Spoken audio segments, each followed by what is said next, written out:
Salam alaikum, je te retrouve aujourd'hui pour cette septième lettre qui sera la lettre lam. La lettre lam en arabe se prononce comme le L en français qu'on retrouve dans ballon par exemple. Et elle se présente sous cette forme. Donc elle fait penser d'ailleurs un peu à un hameçon de pêche. Je la classe également dans les grandes lettres. Donc c'est la lettre lam, elle fait partie des grandes lettres comme le kaf qu'on a vu précédemment. Avant d'enchaîner sur le cours, je tiens à préciser que c'est important que chaque cours soit bien assimilé, mémorisé, etc. avant de passer au cours suivant. Euh, C'est-à-dire que avant de passer par exemple au cours numéro 2, il faut que le cours numéro 1 soit bien ancré en toi, bien assimilé, que la lecture est assez fluide, et en tout cas que tu arrives à reconnaître les voyelles et les consonnes. Ensuite, tu peux enchaîner sur la leçon 2. Une fois que la leçon 2 est bien assimilée, tu peux passer à la 3, etc. etc. Je t'invite vraiment à ne pas faire les vidéos vraiment à la chaîne, mais de te concentrer sur chaque cours, et une fois qu'il est assimilé, à passer au suivant. N'hésite pas à te le rejouer plusieurs fois, à mettre en pause sur les exercices, etc. C'est vraiment important, car à chaque fois qu'on va progresser dans les cours, on reprendra toutes les consonnes qu'on a vues précédemment. Donc si tu en as zappé une au passage, tu peux vite être malheureusement perdu. Ok? Donc pour la lettre lame, comme j'évoquais, ça donne le son L en français. Sachant que c'est une consonne, on peut également lui donner des voyelles. Donc pour les voyelles courtes, pas de changement.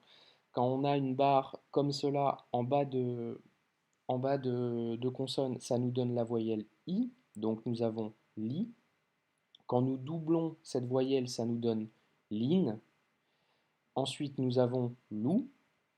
Et si l'on double le 9, ça nous donne loun. Même principe qu'avant. On peut également décliner cela avec la voyelle A, donc la fatha. Donc ça nous donne la. Si l'on double ce bâton rouge qu'on appelle fatha, la double fatha, ça nous donnera le son an. Tu dois sûrement te rappeler, quand on a justement la double voyelle an, pour avoir le son an, il lui faut un alif de support, une barre de support. Donc concrètement, si on avait le lam et la lettre lam et qu'on doit en plus lui mettre un alif de support, ça pourrait vite donner cette forme. En revanche, c'est pas esthétique, pour l'écriture c'est assez compliqué. Du coup, la petite règle d'écriture de la lettre lam, quand elle a un alif de support, quand elle a un alif de support pour donner le son lan, ça sera écrit de cette manière. Ok? Donc dès que tu vois ce symbole, sorte de X grand, ça sera toujours un la, la lettre lam en fait. Donc la lettre lam avec un alif de support pour lire lan. Ok? Donc là, si je répète, on a li, lin, lou, loun, la, lan. Ok? Pour les voyelles longues, ça sera le même principe. Donc, on retrouve aussi ce symbole là. Donc, c'est la lettre lam avec un alif long, donc qui s'écrira de cette manière, comme on a vu précédemment, sauf que là, il n'y a pas, il y a pas de double fatha pour le coup. Donc, ça sera là. Ensuite, pas de grand changement, ça sera lou. Et ensuite, li. Donc, ce que tu vois en vert, c'est la consonne lam, et ensuite la voyelle longue. Il existe une autre déclinaison d'ailleurs du la qu'on retrouve et que tu as sûrement déjà vu sur le mot halal. Donc c'est ce symbole-là. C'est exactement la même chose. Quand tu vois ce symbole ou ce symbole, c'est un la long. Donc c'est la consonne lam avec un a allongé. Ok? La seule particularité, c'est quand le la s'accroche avant, ne retiens pas cette lettre, hein, c'est pas important, c'est juste pour que tu aies un moyen mémotechnique d'assimiler la lettre. Quand elle s'accroche avant, on l'écrira comme ça. Par contre, quand elle ne s'accroche pas avant, elle s'écrira comme ça. Donc ça, c'est le la. Voilà pour les voyelles courtes et les voyelles longues. On va passer à une nouvelle petite règle. C'est ce qu'on appelle le soukoun. Le signe soukoun se présente comme un petit rond. Je l'ai colorié en rouge volontairement car il se place au même endroit que les voyelles courtes. Donc on voit le petit rond comme ça. C'est ce qu'on appelle le soukoun. Pour bien comprendre le soukoun, c'est honnêtement très simple. C'est concrètement, à chaque fois qu'on respecte hein, la gymnastique de consonne-voyelle, au bout d'un moment, on va tomber sur le signe soukoun. Donc je vais te donner l'exemple avec ce mot. Ici, au début, on a la lettre kaf. Donc la lettre kaf, la consonne kaf, nous donne le son que. Il faut chercher sa voyelle, il faut lui donner quelque chose à cette consonne. Donc ici, on a le petit 9 qui nous donne la voyelle ou, donc ça nous donne kou. Ensuite, nous avons la lettre lam qui nous donne le son l. Ok. En revanche, quand il y a soukoun, ça veut dire concrètement pas de voyelle. Donc, en lisant, ça nous donnera cool, cool. Ok?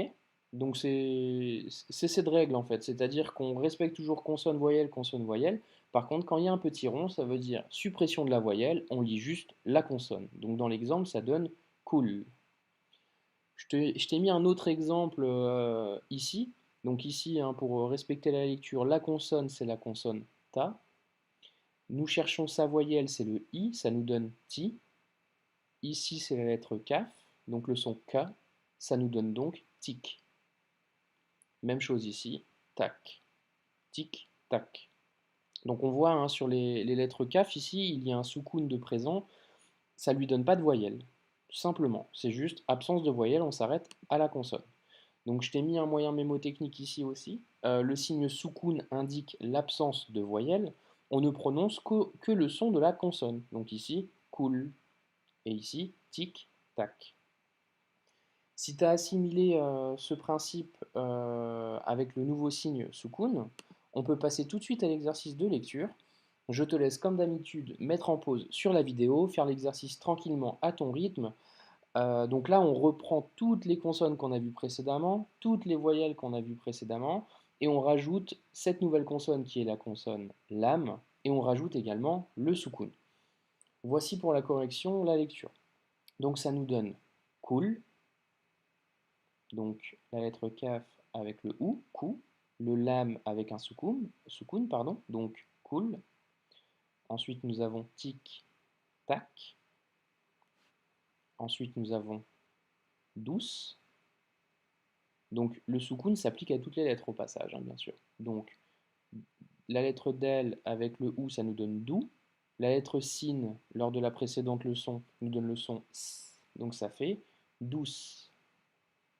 Ici nous avons dur. Ici nous avons rud. Même chose. Dès qu'il y a la soukoun, on s'arrête. Rud. Là, c'est le son de la lettre dal. Passons à la deuxième ligne. Nous avons rakala, bilalun, kalban. Donc je répète, rakala, donc là logiquement pas de difficulté. Il y a la lettre lam en fin de mot, donc la, avec sa consonne, sa voyelle pardon, courte. Ici nous avons bilalun, donc c'est le la ici long, qu'on retrouve dans halal, donc bilalun. Et ici nous avons kalbun, ban, kalban, donc la lettre kaf avec le a, k. Ici, c'est un la, donc c'est une grande lettre. Kal. Ici, nous avons le lam avec un soukoun, donc kal. Et enfin, ban. Ban, car ici, je te rappelle, il y a le alif de support pour avoir la voyelle an. Donc, rakala, bilalun, kalban. Ensuite, nous avons l'abissat, donc l'abissat, l'abissat. Dari sitaran. Labisat. Dari sitaran. Et enfin, dernière ligne, nous avons libasun. Un vêtement au passage, mais le vocabulaire j'y viens après. Baladoun. Et enfin, cool. Un autre petit exercice de lecture, tu peux également mettre en pause, ça va reprendre certains mots qu'on a vus précédemment, et juste pour voir si tu as bien tout assimilé. Je te laisse faire l'exo, et donc passons à la correction. Donc ça nous donne Rakala, Bilalun, Kalban. Labisat, Dari, Sitaran. Quelques mots de vocabulaire. Donc, libasun, ça veut dire un vêtement. On se rappelle, dès lors qu'il y a à la fin du mot un un, la voyelle un, c'est l'article indéfini, c'est-à-dire un vêtement parmi tant d'autres. Donc, libasun, un vêtement. Ici, nous avons aussi le mot baladoun. Baladoun, c'est un pays parmi tant d'autres. Ça peut être celui que tu veux, on parle d'un pays en général. Par contre, si tu parles de ton pays, on rajoute le ya de fin, donc le i long, et ça nous donne baladi. Baladi, c'est mon pays. Baladoun, c'est un pays. Ok.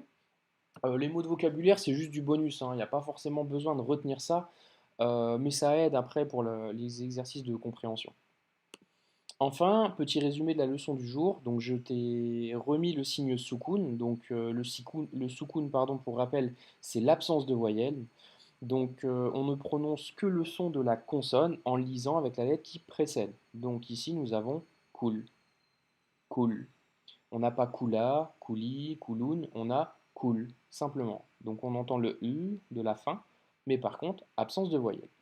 Voilà, j'espère en tout cas que ces notions seront assimilées. Je te dis à la prochaine vidéo. Prends soin de toi. Barakallahu fikum.